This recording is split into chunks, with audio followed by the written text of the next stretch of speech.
글루텐 떡밥 사용 설명서입니다. 많은 사람들이 사용하는 글루텐이죠. 이 글루텐은 떡붕어 낚시용으로 일본에서 개발된 것으로 알려져 있어요. 1990년대에 우리나라에 처음 들어왔고요. 떡붕어 낚시에는 당연히 많이 사용이 됐지만 우리 전통 붕어 낚시에서도 글루텐을 사용하기 시작하면서 우리나라의 본격적인 글루텐 낚시가 이제 자리를 잡게 된 겁니다.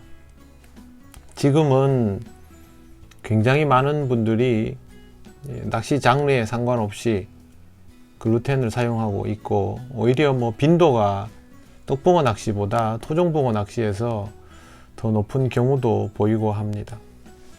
그런데 많은 분들이 글루텐의 기능을 충분히 이해하고 사용하기보다는 그냥 입질 받을 수 있는 떡밥이라고 생각을 하는 것 같아요. 글루텐은 특성상 유지력이 좋고 부푸름도 좋습니다. 그런데 집어력은 굉장히 안 좋습니다. 근데 보면 떡붕어 낚시 같은 집어를 해서 고기를 잡는 형태의 낚시가 아닌 경우에는 글루텐으로 집어를 하겠다고 낚시를 하는 그런 경우들도 있어요. 여러 가지로 이제 글루텐에 대한 이해도가 부족한 거죠. 심이 잘 남고 풀림은 없고 집어력은 약하고 유지력은 좋고, 이게 글루텐의 특징이고, 또 하나는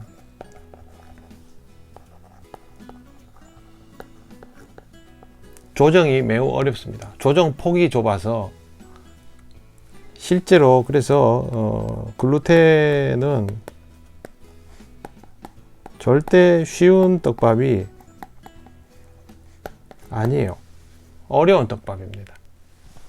이제 많은 사람들이 쓰기 때문에 쉬운 떡밥이고 낚시하기에 좀 수월하게 하는 떡밥이라고 생각을 하고 있는데, 대부분의 사람들이 글루텐을 잘못 쓰고 있다는 거죠. 글루텐 사용에는 각별한 주의를 요합니다. 왜 그러냐면 그래야 제대로 된 기능을 알 수 있고 거기에 맞게 사용할 수 있으니까요. 글루텐은 볼이나 밀 같은 곡물류죠. 곡물에 존재하는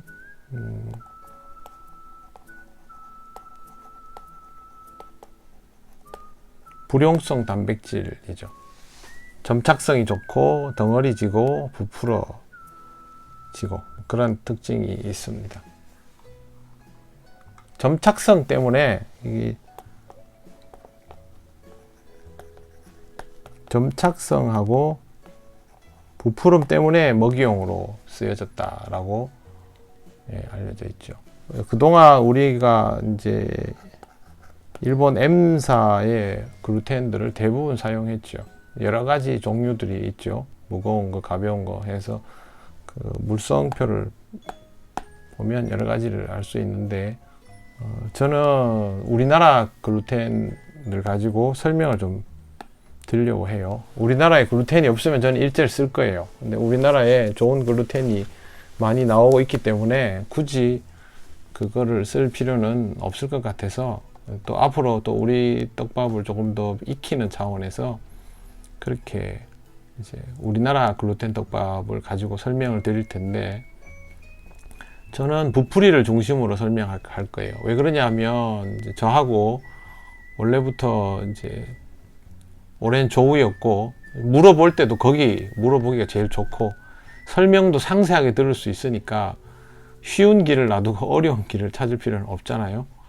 그래서 부풀이 대표로부터 자문을 받은 것을 참고해서 여러분들에게 설명을 드릴게요. 제가 지금 쓰고 있는 것도 부풀이하고 M사 거를 쓰는데 부풀이를 주로 쓰고 있어요. 지금 거기에 보면 대표적으로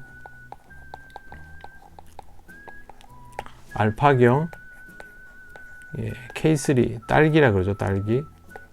그리고 K5 바닐라죠. 이거는 이렇게 세 가지인데 그냥 보통 뭐 이렇게 알파경은 가볍고 경이니까 가볍고 K5는 무겁고 그렇게만 이제 이해를 하는데 알파경하고 K 시리즈는 성질이 다릅니다. 알파경은 가볍고 확산이 어느 정도 있는 떡밥이고 K 시리즈는 무겁고 그 글루텐 함량이 상대적으로 훨씬 높아요. 그렇기 때문에 저활성기 낚시를 할 때는 알파경을 베이스로 해서 주로 낚시를 하게 되죠. 일본 떡밥에서 이제 많이 쓰는 게 알파 21하고 와다글루를 저활성기에 쓰잖아요. 알파 21은 장점이 유지력과 심남김이에요. 와다글루는 솜처럼 부푸는 글루텐이라는 뜻이에요. 이게 그러니까 부푸름이 좋죠. 솜처럼. 그런데 이걸 저활성기 먹이용으로 쓰려면 이 둘을 합치면 괜찮은 떡밥이 나와요. 그러면 알파경이 뭐냐 하면 알파 21과 와다글루를 합쳐 놓은 듯한 그런 특징이 나옵니다. 가볍고 확산이 좀 있지만 부푸름이 좋은 그런 거죠. 일본 떡밥은 제품군이 굉장히 넓지만 우리나라 떡밥은 글루텐이라고 해도 제품군이 이제 아직은 그렇게 넓지 않죠. 그러면 꼭 필요한 떡밥의 특성을 딱 타겟팅해서 만들거나 아니면 범용성 있게 만들거나를 선택을 해야 되는데 지금 알파경 같은 경우에는 실제로 저활성기에 쓰기 딱 좋은 그러한 떡밥을 만들어 놓은 거예요. 하나의 특성이 강하지 않은. 그래서 이제 굳이 이제 설명을 드리면 유지력이 어느 정도 있지만 심도 남지만 확산이 조금 더 있는 심이 크게 남지 않는 확산이 곱게 나오는 그런 형태 거기다가 부푸름까지 있는 형태가 알파경이 되는 거죠. 이렇게 만든 거예요. 제가 이거 왜 이렇게 만들었냐라고 물어보니까 낚시 저변은 넓지 않고 조력이 깊지 않은 낚시인들을 고려해서 좀 덜 만지고 쓰기 쉽도록 하는데 주안점을 뒀다라고 하더라고요. 제가 이런 거를 이제 물어보는 거죠. 직접 제조사에. 일본 떡밥처럼 종류가 많지는 않지만 그 떡밥들을 조합해서 우리한테 필요한 거를 만들어낼 수 있으면 우리는 그 조합한 제품의 성질의 것을 만든다. 이런 취지더라고요. 앞으로는 또 구성이 늘어나겠죠. 그 다음에 K3는 딸기고 K5는 바닐라인데 저는 이 두 개의 떡밥을 굉장히 다른 줄 알았어요. 왜 그러냐 하면 이건 입자가 되게 곱고 여기에는 굵은 입자들이 있고 그래서 다르게 생각했는데 K라고 붙은 것은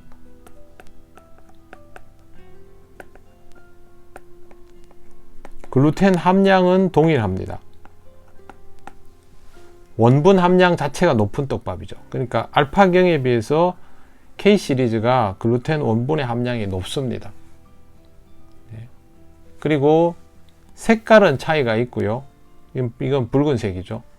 K3는. 그리고 유지력 면에서도 K3가 더 좋다는데 저는 이걸 쓸 때마다 느끼는 게 저는 여기에서 굵은 입자들이 보여요. K5는 그게 없고 그래서 제가 보기에는 상대적으로 이게 확산이 좀 더 커 보여요. 앞으로도 계속 써보면서 두 개를 비교를 해볼 텐데, 아무래도 비중이 조금 더 가볍고 확산이 더 크게 느껴지는 게 K3입니다. 제 개인적인 입장으로는. 네, 여러분도 써보시고 비교를 해보시면 좋겠어요. 뭐 떡밥 종류가 많지 않으니까 그냥 알파경, K3, K5 세 개 딱 사가지고 비교해보면 바로 답이 나오니까요.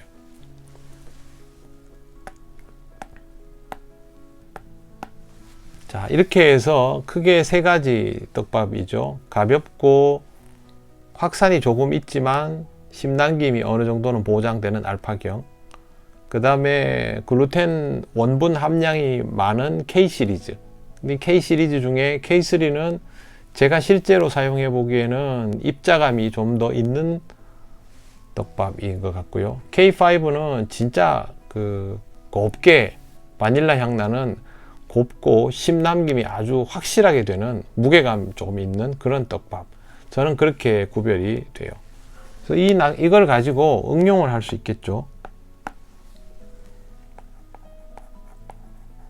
무게도 필요하고 유지력도 필요하다면 K 시리즈로 가는 게 좋고, 가벼움과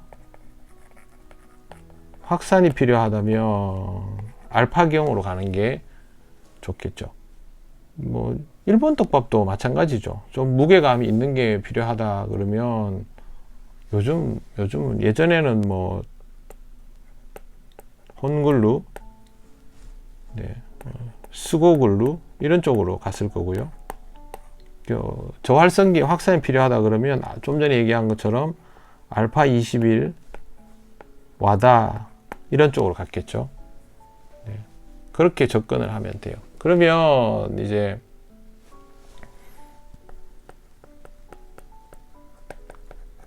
하나의 예를 들어볼게요.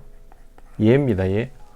얕은 수심에서 세트 낚시에서 먹이용이 필요하다. 글루텐 먹이용이 필요하다. 그러면 알파경 40, K5 20 이 정도로 배합을 할 수 있겠죠.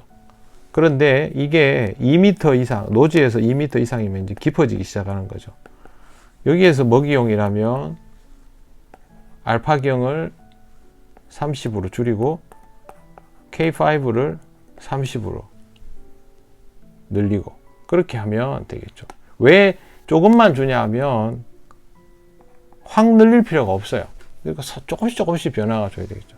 그 다음에 뭐 3m 이상의 깊은 수심에서 유지력이 필요하다. 그럴 때는 알파경 20, K5 40 이 정도로 갈 수 있겠죠. 이건 절대치는 아니에요. 이런 식으로 수심에 따라서 배합비가 달라진다라는 거죠. 이렇게 해서 낚시를 해보면 물론 이 수심에는 이걸 보고 뭐 1m에는 무조건 이 떡밥, 2m에는 무조건 이 떡밥, 3m는 무조건 이 떡밥이 아니고 깊은 수심이라도 활성이 떨어지고 잡어가 없다면 2번을 선택해야 될 수도 있고요. 2m라도 활성이 좋고 잡어가 붐빈다면 3번으로 내려와야 될 수도 있고요. 이거는 그날의 활성과 잡어의 상황에 따라서 달라지죠. 그거는 절대치가 아니니까 그렇게 이해를 하시는 게 좋습니다. 저는 중통 낚시에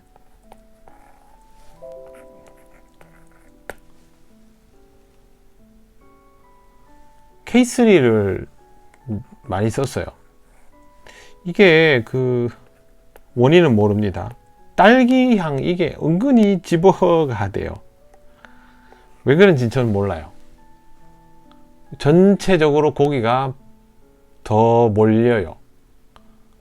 어분이 고기 모으는 거하고는 또 다른 느낌?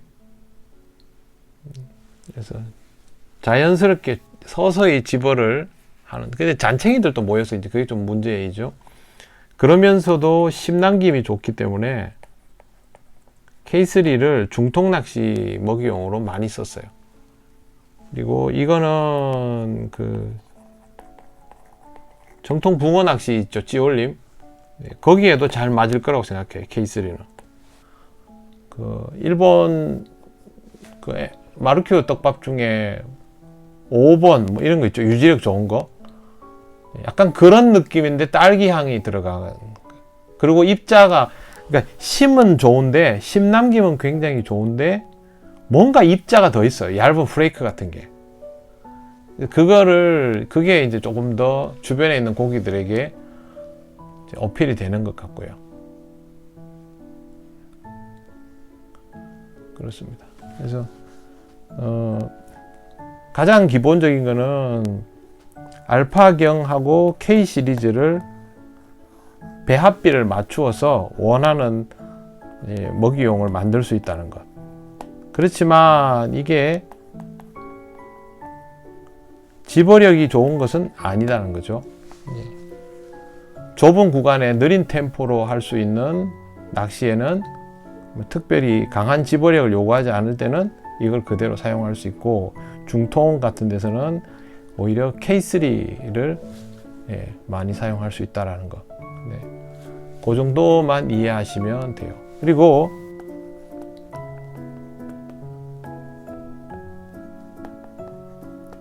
글루텐 떡밥은요, 조정을 한번 플러스로 가놓으면 진도가 나가잖아요. 그러면 마이너스로 되돌리는 것이 불가능합니다. 그래서 글루텐 떡밥의 조정은 최소한으로 그렇게 해야 돼요.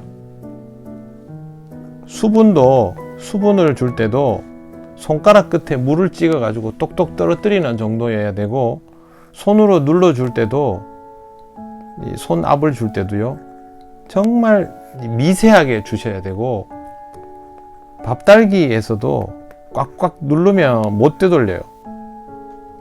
섬세하게. 그래서 글루텐이 벌써 이 공기가 없는 상태로 됐잖아요. 그러면 이거는 복구불능입니다. 글루텐은 그 자체로 이미 점도가 많기 때문에 누르는 순간 못 되돌립니다. 그래서 항상 이 부분을 염두에 두시고, 그냥 뭐 복잡하게 생각하지 말고 알파와 K 시리즈를 합쳐서, 배합비를 합쳐서 낚시를 한다라는 정도. 또 일본 떡밥에서는 알파 21과 와다를 합쳐서 저활성기에 주로 사용한다는 것.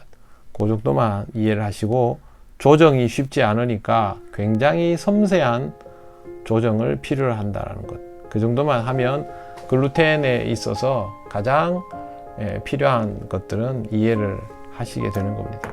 글루텐이 어떻게 만들어졌느냐 궁금해 하실 분들이 있을 텐데, 글루텐 떡밥들은 다 보면 글루텐 원분, 아주 곱게 된 원분이에요. 그 다음에 감자가루, 그리고 향, 아니면 뭐 예를 들어서 요즘 나오는 어분 글루텐 이런 것 같으면 어분이나 이런 가루 같은 것도 쓰겠죠.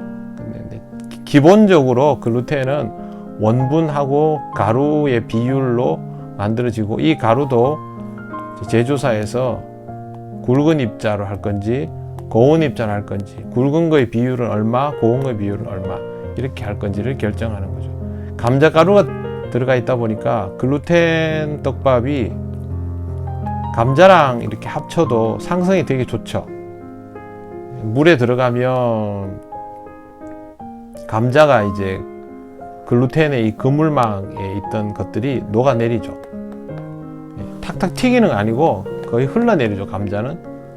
이렇게 하면서 나중에 글루텐 그물심만 이렇게 부풀면서 남는 형태가 됩니다. 이렇게 구성이 되어 있다라는 것, 확 짜부르면 이제 못 되돌린다는 것도 바로 이런 것들 때문에 더더욱 그렇습니다. 글루텐에 대한 가장 기본적인 상식은 이 정도 하고요. 제가 다음 시간에는 양글루텐에 대해서 여러 가지 배합비를 예시를 한번 제시를 해드리겠습니다. 네, 그거는 다음 시간에 한번 해볼게요. 네, 오늘은 글루텐에 대한 이야기 간단하게 했습니다. 다음 시간에 뵙겠습니다.